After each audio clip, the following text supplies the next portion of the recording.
안경 쓴 사람이 정말 많다고 합니다. 최근 발표된 연구 결과를 보면 전 세계 근시 인구가 30억 명이 넘는다고 해요. 정말 많네요.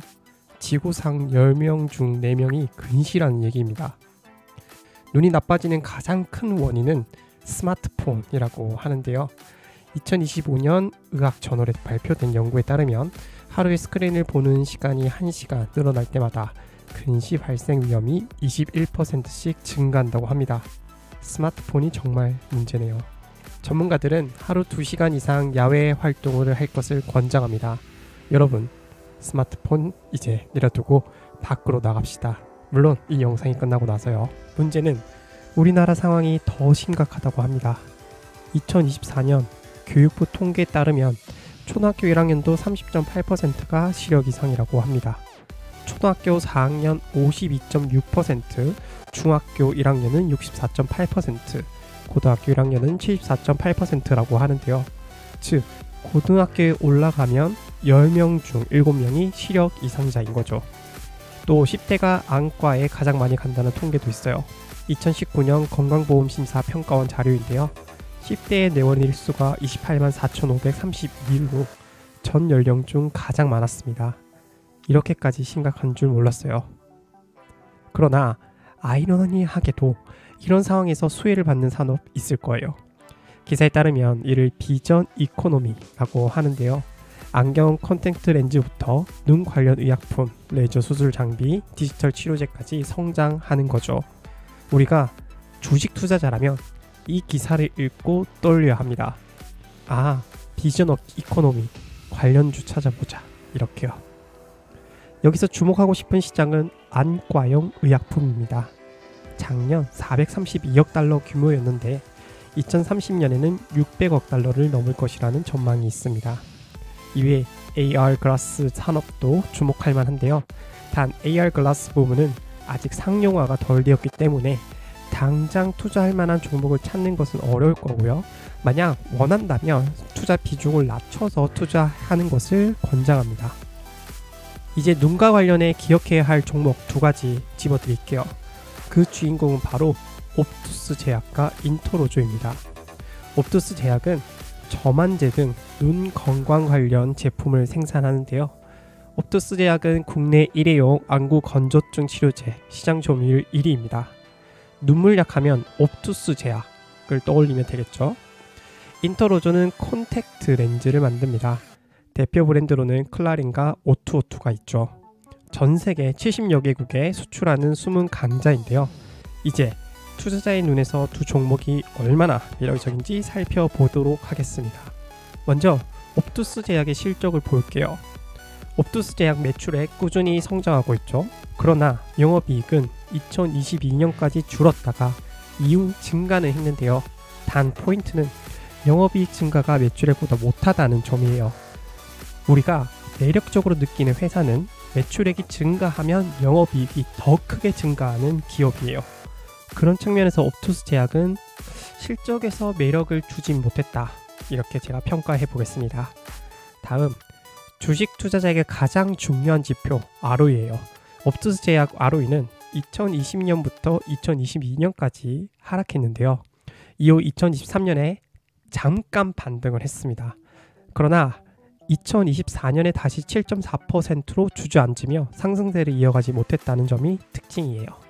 우리는 ROE가 상승하거나 최소 그 수준을 유지하는 기업에 투자하고 싶어 합니다. 이런 측면에서 옵투스 제약의 투자 매력도가 크지 않다고 할 수 있죠. 2020년부터 최근까지 옵투스 제약 주가 흐름을 보겠습니다. 우리가 찾는 장기 우상향하는 주가 흐름과는 다른 모습인데요.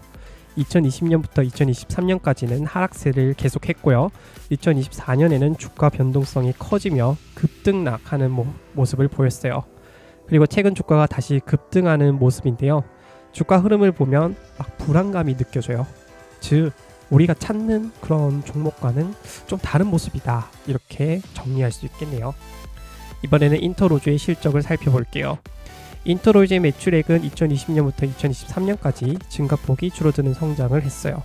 그리고 2024년에는 역성장을 합니다. 영업이익은 더 부진했어요. 2022년까지 증가하던 영업이익이 2023년을 기점으로 큰 폭으로 줄었고요.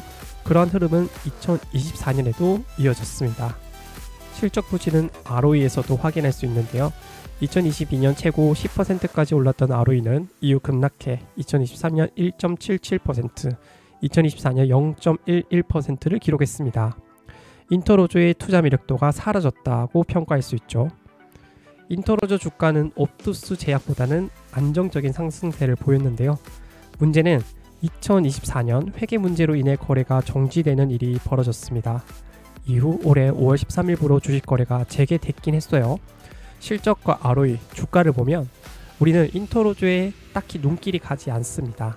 즉 투자 매력을 느끼기에는 여러 가지로 부족하다 이렇게 볼 수 있겠는데요. 단 인터로조는 최근 부활에 대한 기대가 있었어요. 이병화 신한투자증권연구원은 실적 개선을 바탕으로 주가 재평가 가능성이 충분하다고 평가했습니다.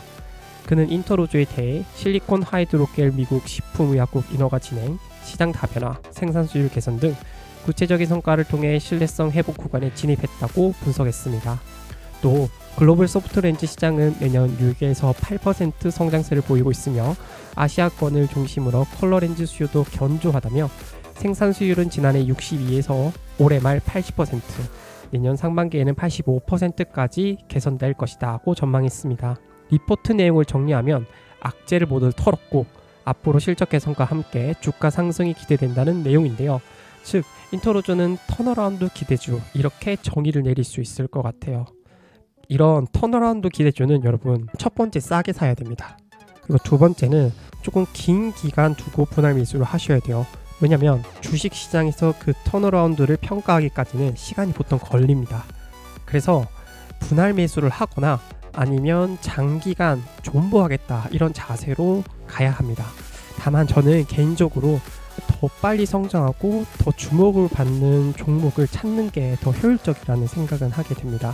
즉 인터로조보다 더 좋은 종목을 찾는 게 더 좋은 선택을 할 수 있지 않을까라는 생각을 하고요.